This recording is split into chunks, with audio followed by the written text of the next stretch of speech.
for example, this healing ward with the Pugna push with the Necro, it can... Magic Missile gets down to like a 7, or even less than a 7-second cooldown, or it's like 6.25, and then Chakra fully refreshes it up back up again, and you're gonna get an Ags early on. But yeah, let's see, the lanes, looks like they are getting to the lanes quite a bit late here on the side of Team Bald. Bottom lane, the Venge and the Phoenix are getting there after like a full creep dies, and they're immediately going for the kill. They are. Jug and the Clockwork. Straight away in with the Blade Fury over towards Radix. Can't quite get it. And now just be able to waltz away. All right, Stamano coming back in, taking quite a bit of damage here from the two of them. And I'm going to be looking a lot at this mid matchup. The Necro versus the Storm. Storm can always get some farm, but I've seen sometimes these Necros are able to just really take advantage and you're able to put some pressure on. But with the changes of all these like bottles, water runes, and everything, I'm sure Excalibur will do just fine. I mean, so how do the damage and the levels work? You know, who's able to push the wave and sort of farm the camps easiest? It used to be that the Necro could push it out a little further because you'd get the advantage in regen and you just hit the Storm a lot. But like I said, you know, bottle changes, water rune changes, and both heroes do have availability to their small camps, so I feel like I said, Excalibur, I feel like he's going to build the farm. Even though in the past, I've seen the Necros take full advantage of this matchup, we'll see what ends up happening. Top. Curious to see how this one's going to go too. Like I said, I just don't see Axe. We see it in we don't. Yeah. Time to time right now, and he's got a really interesting lane combo. The Axe Vanguard's fallen back into favor, right? Yeah. So these sort of heroes that feel great rushing a Vanguard, you know, there's got to be some sort of rise in their stock, like Axe. Yeah, I would assume so, right? I know we've only seen really like the Pango and Sand King for me are the absolute best offlaners right now. I just don't really know where to rate this Axe hero. But it does look like it's going to give them a pretty good, decent amount of lockdown in the fight, which they need if he's able to get to a good blink timing. I mean, because that's the thing as well. You know, if Excalibur has a good start as the Storm, how do you sort of value the abilities of Alliance to lock down a Storm that's had a good start? It's pretty limited. They've got a hook shot into like a blink call, the early Reaper. Looks like right now WEU is trying to bully and pressure pretty hard in mid. So this is what we used to see in the past. It's like the double up of wave, and he dives. But like I'm saying, you know, Excalibur's still holding his own. He's getting an early pull. He's getting him under tower. There he is. Oh my goodness, he's got him. He's got him, ladies and gentlemen. First blood for Excalibur in the mid there. And this is kind of cool. I mean, having the early point in Nether Ward for Aramis, it's not a ton of magic damage reduction, but versus the Coddle, he is absorbing some of that Illuminate damage. I've seen him do it now twice. And they are getting some tower pressure. Axe cutting the lane with his Ring of Health, can't get bullied by these two heroes, and Pugna's just able to hit tower. So top lane's looking a bit better for Alliance, I would say. Yeah, I mean, this sort of bullying from Symmetricals, keeping the potential Sal from Pablo from getting to Gorg. So Gorg's kept low. We are stepping up pretty deep. I mean, a TP's coming in. As Ixa's going to be there to help out here with Excalibur to push back WEU. Salves him as well. Drought comes to an end. Excalibur's going to zip in and take down WEU a second time here in the mid. It's a bit of a rough start for WEU and his Necrophos. Actually TPing in Excalibur. All right. WEU. Gonna rotate over. I mean, this is a greedy place to farm. I guess he feels safe because he's got his own ward down. And he's got the hood too, so he is quite tanky. But there's a lot of them. I've got the chain stun, and he's gone. WEU goes down. Not a lot that Stamana can do, as he himself has to run. Excalibur's still got mana to chase. Magic Missile's back up. It's going to be 2 more kills for Excalibur. He's now 5-0-1 at 8 minutes in. Not gonna, pressuring the Jug is still an issue though. I don't see when they can, really. It's really hard for their heroes to actually put any pressure onto Nico Baby until those fights do kick off. But like we said, just playing around Excalibur, looking to shut down WEU constantly. Gonna try and look for some kills around this area. Swap back on WEU. They'll drop the Supernova. WEU trying to step away from it, but he's going to get knocked back, kept in range. As they'll try and keep him alive with the drain from Aramis, but they won't be able to save him. WEU gets taken out again by Team Bolt. Excalibur and Radix with the pressure down bottom. They'll take the objective. They're going to try for it, but the call is off the mark. And now TPs are coming in. Immediately. Radix is in with the response, and with the miss jump, they won't get the kill. He'll be able to get the swap back into the Magic Missile, but still very tanky. Reaper side from WEU will secure the kill on Radix. That was a very bold swap. Very ambitious there. WEU seems able to get out of this one. Gorg comes in with the Avalanche. Aramis makes sure that WEU stays topped up at full HP. Have to start to get some type of tower advantage early on, doing exactly that, while Nico Baby gets all space in the world. Battle Fury's done. Wait a second. That's great timing. Very good timing. Very, very good timing. We are. Oh, they jumped in with the call attempt, but the avalanche was already out, so he couldn't get it off in time. Ends up just offering his life as well. They're symmetrical on top of WEHA's as Gorg, he picks up a juicy double kill. That was, and he can't pop it. Oh, see them going on to Radix. The stun ray. Got the cogs down. Indeed, that's healing him up nicely. Got the supernova from the high ground. Oh, Excalibur, he's going to get caught by the scythe. WEHA's able to cut down Excalibur. Nico Baby chases out Pablo with the Blade Fury. See the jump from symmetrical back in, gets the control, and a beautiful slash there from hero to hero across that creep in the mid, connecting them will secure both kills for Nico Baby. Oh, Excalibur. Oh, careful. That was quick. A little close there. That's to be. He still wants to fight. He's poking back at them. I mean, Excalibur, he's hungry for action here. On the side, Gorg has caught Aramis in the combo. They get Excalibur with the call. They got the scythe. I mean, Excalibur's dead. See, Team Bold still continue to try and make something more out of this fight. Gorg turns towards WEU. Can Team Bold really go for more here, though? And the avalanche, but quite a big chunk of magical damage now with both of those. Gorg. He's going to be able to spot these two coming in. Nico Baby still charging forward. There's the jump for symmetrical. Gets the cool off. We'll see Excalibur go for the backlines. He's gone for Aramis. The Omni Slash is out onto Gorg. 3% to follow up. Gorg is gone. Two Offs will take him out. They'll turn their attention over towards the Phoenix. Ike said he won't bother with the egg. He knows that they kill him anyway. As he gets taken out. Oh, symmetrical. He actually catches Excalibur on the creep wave. Is there any follow-up catch, though? It's all been used, so Excalibur's able to freely zip back to the safety of his high ground. As you mentioned, it's not that easy of a carry tiny game with what he's up against. I mean, who's killing the net? Yeah, we're talking about how the Hex is a long way away from Pablo. He's got perhaps 2 components now finished. And they're still looking to hunt. Pugna dead. Tragic. Oh, Nico Baby. Oh, he's going to step forward, but they've got the toss. He's gone. Oh, dear. Oh, boy. Oh, no. And well, Phoenix splits too. Excalibur's ready to try and go for more. WEHA's been left completely separated from the rest of his team as he'll get blown up. 2 cores dead on Alliance. I think Team Bold's a little more ready. Yeah. Even if Alliance are the ones trying to make the jump. Roshan's getting low. Something over still, they're trying to jump in, but immediately the Avalanche is there, the hook shot in, but the Aegis is already picked up by Gorg. Both heroes dead. Alliance, they're going to continue to try and fight with the 3 of them. Omni Slash comes out from Nico Baby onto Radix. They've taken down once, but now Nico Baby's got to back off. Buybacks are coming in. We are caught in the combo of Gorg as he bursts low. Aramis is trying to keep him alive with the heals, but the Spirit Vessel's down onto him, keeping him held low. Ghost Radix back up. See if we can escape. They've got the scythe. Gorg, he's gone the once, but he's ready to come out the edges. Big zip of the 3-man vortex straight to the backlines. Excalibur goes. He's got to zip back himself. He's still got a bit of mana. Will be able to break away. Nico Baby runs them down straight over with the Blade Fury towards Excalibur. He'll take out the Storm. Can they catch Gorgc? This would be huge if they can, but no. They saw where he was going, but no hook shot available for 2 seconds. Pablo, he's got the Hex. Oh, there's the Hex. There's the jump, but the counterplay. Symmetrical's in with the BKB blink call on the 2 of them. Excalibur held low by the Abyssal and the Reaper's side. They take down Excalibur.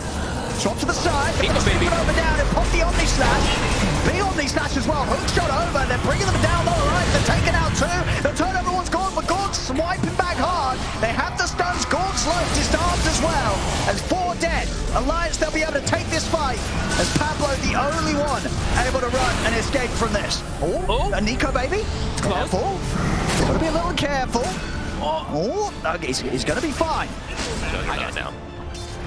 But they look like they might try to go for it anyway. They're going to try with the swap, but he's quick with the Blade Fury. They'll get the cool control onto Radix.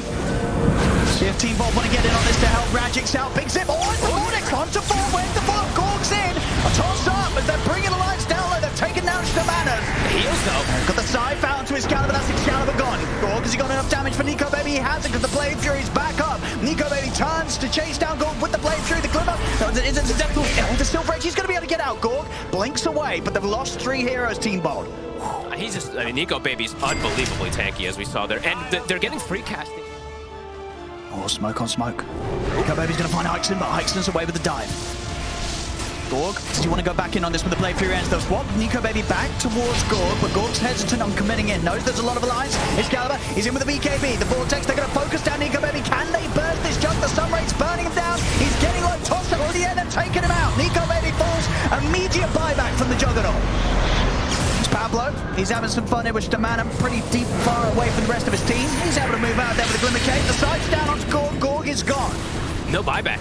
So if they can get the rest of them out of here, Pablo, he's out with the TP. No, he's not. The battery assault will catch him.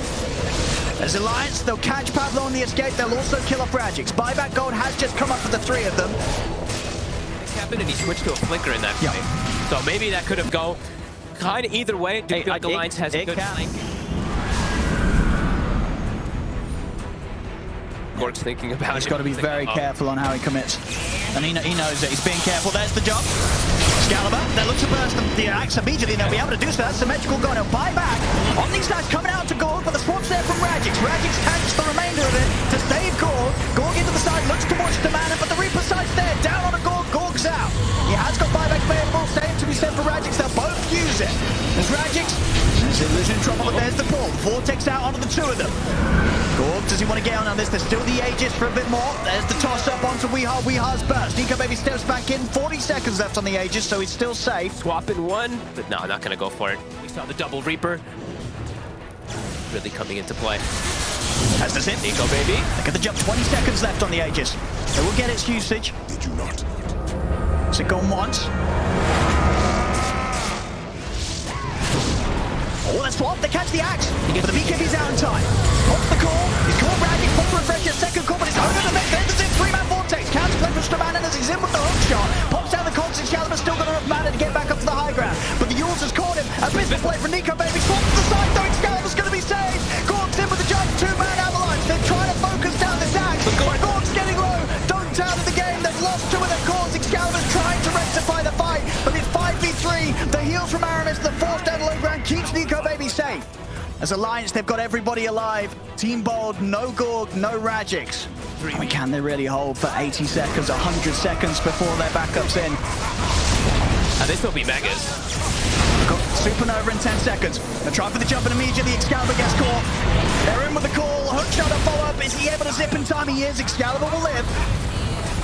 They get back to the base, but the space is there for Alliance to claim these mega creeps. Over to the tier 4s. Alliance, they're looking to close this whilst they can. Zip. It's going to miss him for the call. As the tier 4s are going down. Alliance pushing on.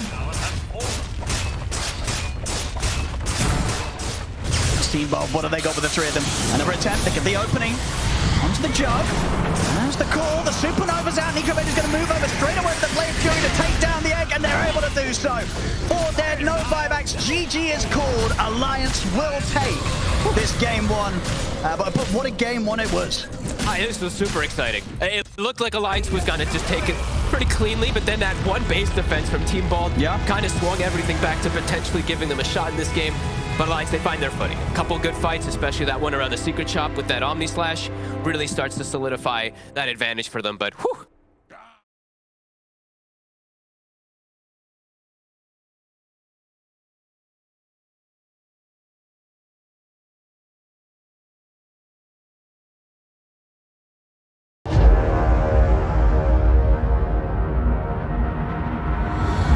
Still play a great game. They have not addressed the Storm Spirit disable issue that existed in both games. Timing or something on this DPC eventually, and it's just going to be insane. All right. He's going to just be able to fully control the game and just be too tanky, perhaps. But it's all going to be how much they're able to get out of the map on Alliance if they're able to press an advantage early with their Ravages and with their Luna group all the time. Okay. I mean, mid-matchup, Storm's going to have a free farm one. Weehaw should be able to farm himself too.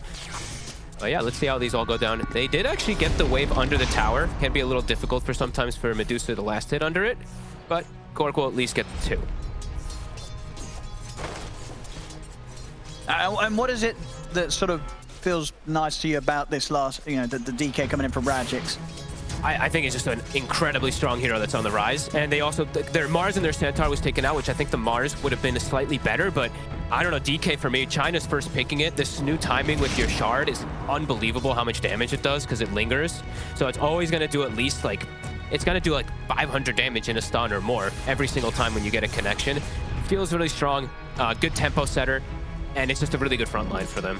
I wanted them to have a secondary frontline hero besides the Medusa and somebody else to start the fights, because as we saw last game, they looked really good when they had the Centaur plus the Storm having these double initiators, but in the first game, you could see a little lackluster initiation, right? It was like Excalibur was having to just force the issue really hard every time, so I like that they have a secondary one. I mean, all three lanes look like they should be able to farm pretty evenly on all sides. I just could see some people down bottom. Bottom lane. Oh, They got him. They got him down there. First bloods, they take out Symmetrical. Pablo been chased a bit by Aramis, but Aramis has got to be careful himself. Also falling low. First blood, ladies and gentlemen, for Team Bolt down bottom. That's really impressive. I didn't think that they would be able to do it. Just, I guess, take down the tide. Constant harassment, I guess, from both ranged heroes just clicking him over and over again. I feel like that doesn't happen too often. But he did go for Gush, and he has the Anchor Smash, so maybe he wasn't in range for Anchor to stop some of that damage since they're both ranged. Top lane, Ixon, and the correct moment to back out of there. A little low on the regen bottom. Gorg's got a few charges on his stick though. Be fine. That's a huge kill. And who ends up getting it as well? It was Pablo who took it. Pablo gets the first bridge. But still, it's like anytime when you can kill this offlaner, now you have a pretty big advantage. He's going to be a tiny bit under-leveled. You're going to have a bit more than maybe. They keep shoving the tight end around the lane. And there's huge stacks also for this Medusa. Team Ball, they're setting themselves up really nicely in this early game. They're going to try and catch Excalibur here. He's going to go straight for the TP out. Oh, he's actually going to hold back on it because he knows the Shackle was going to be there. And he's still alive. I mean, they'll get him. It takes a lot, but they do get him. They get the job done. They're able to get rid of Excalibur as they hope to do so before he hits the 6. Well, that's like on the one side there's an Anchor Smash, on the other side there's a Breach Fire. Ixon. It's a haste rune, but that could take out the courier. Over in the mid. They're looking for Excalibur. Kill him as he's done, but there he hits the 6. He's able to zip to safety. He's actually going to turn his efforts over towards WEU. WEU missing the power shot. He'll go down. They've got the mana left to zip over towards chasing out Stamanon as well. They feel that the expectation is there. They're stacked, but it just isn't. Oh, but they might find WEU. They do. Windrang's down. Oh, what's a good Shackle. The blast. I mean, Ixon dominating. Stamanon's going to step into the river to pick up the illusion rune. And he's got the snowball. Get up to the high ground again. Symmetrical in position to stop. Very big zip there from Excalibur. Ravage is back up here. The Tusk and the Windranger can kill most targets that they find. The Medusa, even a possibility if they catch her too far up. Gorg is on his own, but he is by the tower. He's going to start stepping up this.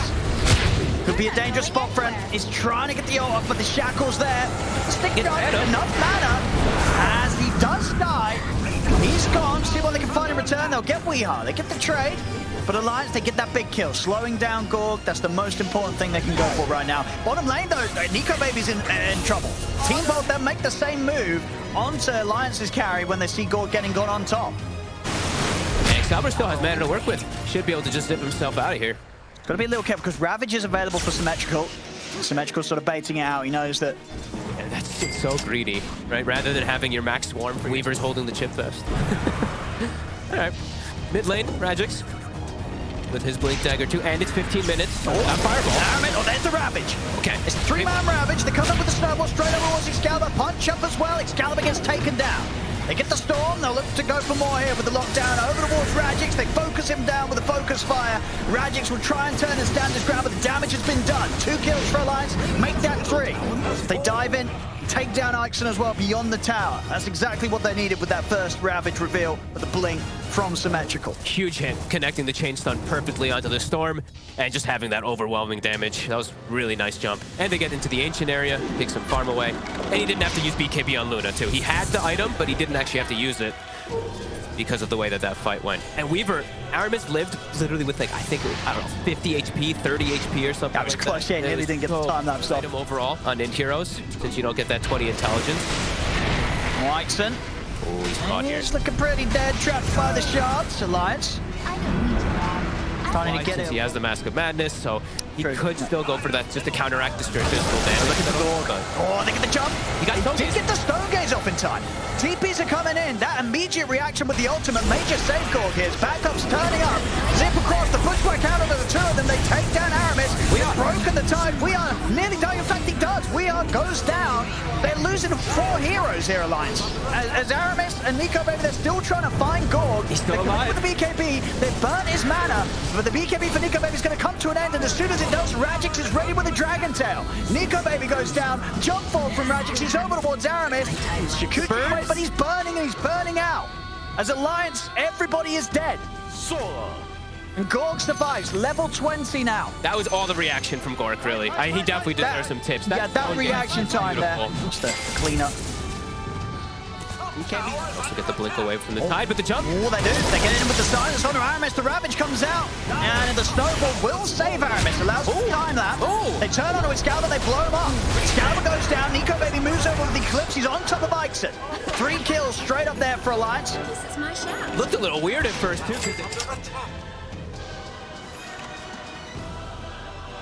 Dire's bottom tower is under attack. Excalibur, he seizes the opportunity. He's going to try and go straight for this, but he has been caught by the shackle. He's dead. The time for that. Gorgc comes in with the stone gaze. Radix is in with the stun over to Weehar. Weehar's out for the BKB. Ravage comes out for symmetrical. If they got the damage to deal with Gorgc. They'll look towards the squishy kills first. Take down Pablo. Gorgc trying to step down Radix, and indeed Excalibur straight back in with the action on towards Aramis. Aramis, he's able to get the time out to the BKB off though. Excalibur's got to be careful. He's out of mana. Zips in range of Nico Baby. Nico Baby takes him down. The fire's laid out. Gorgc is trying to clean up, but Gorgc is on his own. It gets reclaimed. Oh, man. That's what Alliance needed. And Aramis, I mean, he's becoming the carry. Triple kill for Aramis. And look at hits on the Storm, and he's completely Aggressive moves from Excalibur. Tries to save it there with the buyback, but Alliance had already managed to take down too much to take away. Too many heroes from Team Up. Back in action. Over in the trees. Pablo also going to get caught out here by Weehar. Alliance. See what they can find here. They're going to look towards Ixon. Ixon's out with the force, but they'll chase him out with the snowball. Ixon's gone. They've also lost Radix here as Team Bold's having a run. Alliance catches Team Bold good again here with 2 kills. And they're going straight for Excalibur. Excalibur. Big zip and a TP will save him. To his team. He's just like, wait a minute. And now it really feels like it's just him. He's the only one who's really able to stand inside of these fights as the Storm is just too poor. Still no BKB on Excalibur. Weehar's always got the lockdown onto Gorgc. They've got to keep Gorgc safe. It's Gorgc. Pops the stone gaze. They'll consider fighting back. I mean, they're going to get Shamanan. Radiant's middle tower is under attack. Okay. See if they want to try and hit back for more here, Team Bold. Ooh, you got a good pickup too. You got the Paladin Sword as soon as he hits 25. So he could swap that. They're going to try and go for the tide. They get the setup there with the break hit. Nico Baby's going to pop the Eclipse. Ravage out onto the 3 of them. Gorgc's going to be protected by the lower storm. Nico Baby trying to come in with the BKB. See if Gorgc can deal with this amount of focus and damage. Caught by the shackle, catching the 2 of them. Gorgc, Excalibur, Gorgc. He's out of mana. Gorgc. He's going to get taken out of the game. Dead for 100. Alliance, they clean it up. They turn towards Ixon. Another kill for Aramis. 3 down, Team Bold, no buybacks. Alliance go about trying to close this up. The lead that they have.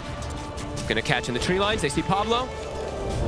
Very quick reactions there from Pablo. Still gets caught by the shackle. Sentry's down. They'll find him. Tier 2 taken. Alliance getting closer and closer to the base. To mid. Stamanen is going to start things off. They will react straight away. Stamanen goes down. She gets the stone gaze. But he's still at the edges of the BKB. We are going in with the BKB again. Angle of the shackles. He's caught Gorgc. He's caught Ixon as Gorgc and Ixon go down. With the jump forward to the high ground. Symmetrical wants to keep this fight going. Another shackle from Weehar. Catching the 2 cores. Excalibur out of the game. Radix as well. None of these cores with buyback available. He wants to try and go for more by the tier 4s. Look at that smile. He's having a good time here on his Windranger. Yeah, and Exterminate's like forcing these engagements, forcing them to use all these spells on him, and it's pretty huge because they just get caught out right afterwards because of it. Let's see what the supports of Team Bold can do to try and hold. He's going in, he's got another shackle. And that's why, there's a reason why they picked this. Even though a lot of people really hate this Windranger, just to make it work a lot of the times. And this time, it's been an excellent showing on tier 4. They're going to look to close it. There's no buybacks best to stop this, but there's only so much a keeper of the light can do solo against the heavy push of Alliance. GG is called. Alliance will take this game 3. And with that, the series, of course, there's 2-1 against Team Bold, but without a doubt, a very, very entertaining series. And I think a series that Team Bold can walk away with their head held high. They gave Alliance a fantastic challenge in this one. They just didn't quite have enough to overcome it when Alliance come in with their bread and butter in this game 3.